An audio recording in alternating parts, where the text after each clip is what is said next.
इस चैनल ਨੂੰ ਸਬਸਕ੍ਰਾਈਬ ਕਰੋ ਤੇ ਇਸ ਚੈਨਲ ਤੇ ਅਸੀਂ ਪੋਜ਼ਿਟਿਵ ਸਪਿਰਿਚੁਅਲ ਤੇ ਰੂਹ ਨੂੰ ਸਕੂਨ ਦੇਣ ਵਾਲੀਆਂ ਵੀਡੀਓਜ਼ ਅਪਲੋਡ ਕਰਾਂਗੇ। आओ सारे रल मिल के इस चंगियाई नू अगे बढ़ाइए। धन्यवाद। ये ध्यान रखनी पड़ेगी जो बातें दास बता रहा है। अब जैसे किसी का कोई रोगी है और उसको एक्सीडेंट हो गया किसी का और उससे ब्लड निकल रहा है, रक्त, और उधर से टांग टूट गई, उस पीड़ा भी बहुत घनी हो रही है। तो डॉक्टर सबसे पहले उस स्थान को ऑपरेशन या किसी कारण से ठीक करेगा जहाँ से ब्लड निकल रहा है। अगर उसका ब्लड निकल गया तो ना मृत्यु हो जाएगी, और वो उस तरफ ध्यान नहीं देगा कि टांग टूट रही है और ये रो रहा है, चिल्ला रहा है कि मुझे पीड़ा है। डॉक्टर इलाज भी कर रहा है और वो ये सोच रहा है कि डॉक्टर का जानना को नहीं, मैं मर गया, मेरी तो टांग टूट गई। लेकिन डॉक्टर पागल नहीं है।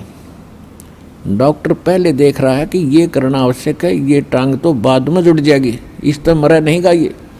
तो इसी प्रकार आपके जिन्होंने दीक्षा ले ली है और जिनके ऊपर कोई ऐसी आपदा आनी है कि आपकी मृत्यु होनी हो, तो पहले परमात्मा उस मृत्यु को रोकेगा, बाकी संसारिक सुख तो फिर आपका ढेर लगा देगा, आपका जीवन एक्सटेंड हो गया था। तो इस बात को आप ध्यान रखना।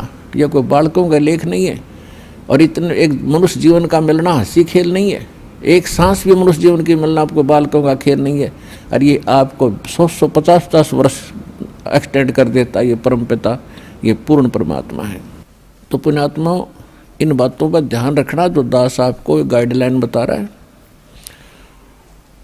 तो इस प्रकार जिनको राहत नहीं मिल रही है वो ये ना सोचो भगवान का ऑपरेशन चालू नहीं है। आपके उन संकट निवारण के लिए परमात्मा उसी दिन सक्रिय हो जाता है जिस दिन आप इस ज्ञान को पढ़कर या ज्ञान को सुनकर और हृदय से पुकार लेते हो, परमात्मा हम आपके हो लिए, आपके बगैर मुझे कुछ दिखाई नहीं देता है। और कब बुलाओगे उसी दिन से परमात्मा आपको अपना मान लेता है, क्योंकि ये आत्मा का साथी है। आत्मा इसका अंश है, चाहे वो किसी धर्म में है, चाहे किसी मजहब में है, या किसी प्राणी के शरीर में है, कुत्ते गधे सूअर के शरीर में है। तो ये परमात्मा उसी दिन से आपको स्वीकार कर लेता है यदि आप हृदय से पुकारते हैं। और जिस समय नाम ले लेते हो फिर तो बातें खत्म हो जाती है कि आपके कोई सुनवाई ना हो या आपके संकट दूर ना हो। उसके लिए यही कारण हो जाता है कि परमात्मा पहले वो संकट टालेगा जो तेरी जान को जोखिम करेंगे। आपको जीवन एक्सटेंड करके फिर धीरे धीरे तेरे सारे आपके सभी कार्य, आवश्यक कार्य जो होंगे सारे ठीक करेंगे। देखो ये भक्ति मार्ग है। यदि आप यहाँ आते हो बरवाला आश्रम में, तो आपको सबसे पहले ये उद्देश्य बनाना होगा कि मुझे मोक्ष चाहिए।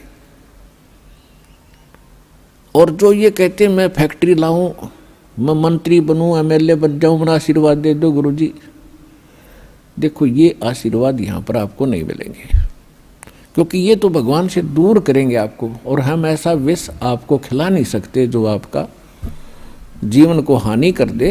डॉक्टर ऐसा अनजान नहीं होता। इसका कारण ये है कि जैसे कोठी बंगले आपको दे भी देगा भगवान, तो आप परमात्मा से कोसों दूर होगे। और फिर क्या बताते हैं, सर्व सोने की लंका थी वो रावण से रणधीरम, एक पलक में राज विराजी वो जम के पड़े जंजीरम। सारी सोने की लंका बख्श दी थी उसको, सारा लंका सोने की बनाए बैठा था। और उस समय तो कई हजार, 20-20, 30-30 हजार वर्ष की उम्र होती थी। तो उसने तो आपको सोचना कोई बड़ी बात नहीं थी, कभी ना मरूं, 30-40 हजार वर्ष जीऊंगा, क्योंकि सतयुग में 1,00,000 वर्ष की आयु होती है। और त्रेता में भी स्टार्ट के अंदर 40, 50, 30 और लास्ट में कम हो जाती है। तो रावण के मन में ये खरपतवार पैदा हो जाना, क्या भी नहीं मरूंगा, ठाठ तो कोठी बना ली, दो कोई कोई कोई मंजिल की अटारियाँ बना रखी हैं, जैसे आजकल ये 20-20, 30-30 मंजिल के बनाते हैं मकान, वो तो 100-100 मंजिल के बनाए बैठा था, 200-200 के, इतना कुबद्दी था।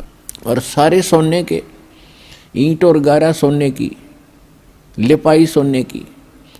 और उसने भी ये सोच रखा था भी नहीं मरूं, ऐसा बक्कल उतरा, सह परिवार नष्ट हो गया।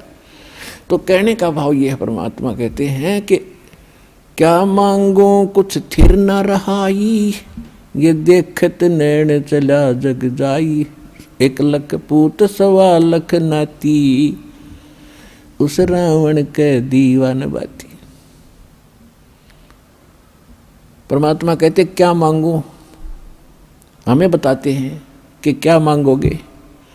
रावण जितने धनी भी नहीं हो सकते, और ऐसे शक्तिशाली सिद्धि युक्त भी तुम नहीं हो सकते। और उसकी क्या दुर्गति हुई, और क्या मांगना चाहिए परमात्मा से।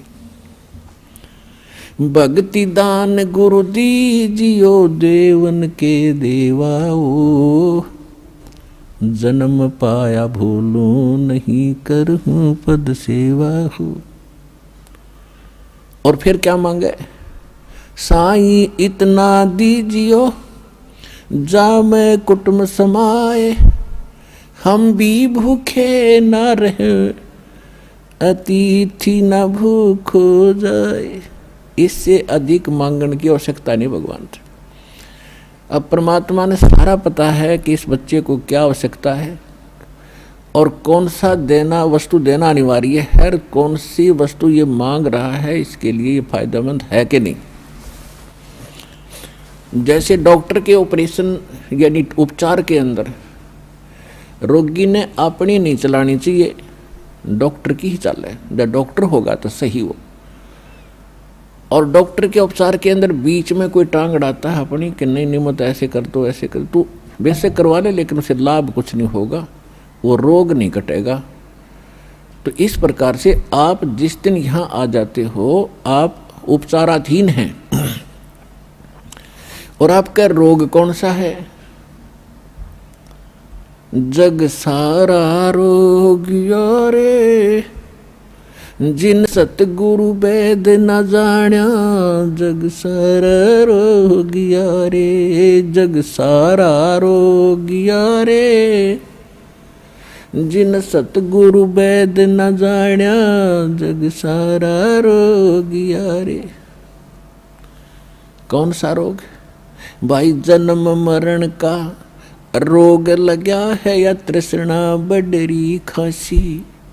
जन्म मरण का रोग लगा है, या तृष्णा बडरी खांसी। आवागमन की डोर गले में, या पड़ी काल की फांसी। जग सारा रोग यारे, जिन सतगुरु वेद न जाण्या। जग सारा रोग यारे। भाई देखा देखी गुरु शिष्य बन गे, किया ना तत्व विचारा। देखा देखी गुरु शिष्य बन गे, किया ना तत्व विचारा। गुरु शिष्य दोनों के सिर पे, यू काल ठोके पंजारा। जग सारा रोग योरे, जिन सतगुरु वेद न जाण्या। जग सारा रोग यारे। भाई साचा सतगुरु कोई न पूजे, इन झूठों जगपतियासी।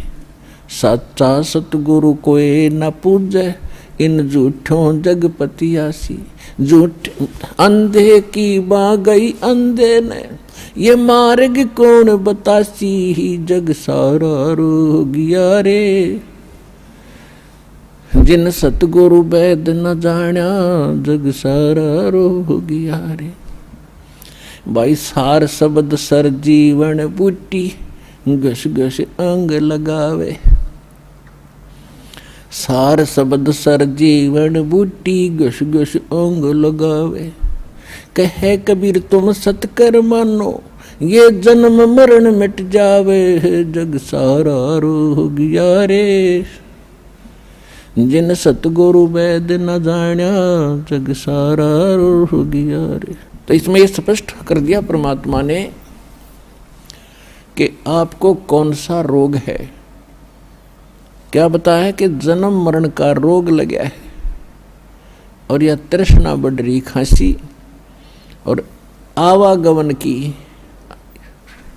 ऊपर जाओ, फिर वहाँ से अपना हिसाब करा के नीचे आओ, मनुष्य बनो, गधे बनो, कुत्ते बनो, फिर अपना टाइम पूरा करो, फिर जाओ, फिर वहाँ से नेक्स्ट आदेश हो गधा बनो, फिर जाओ, फिर आदेश बने कुत्ता बनो, मनुष्य बनो, देवता बनो, फिर राजा बनो, फिर गधा बनो।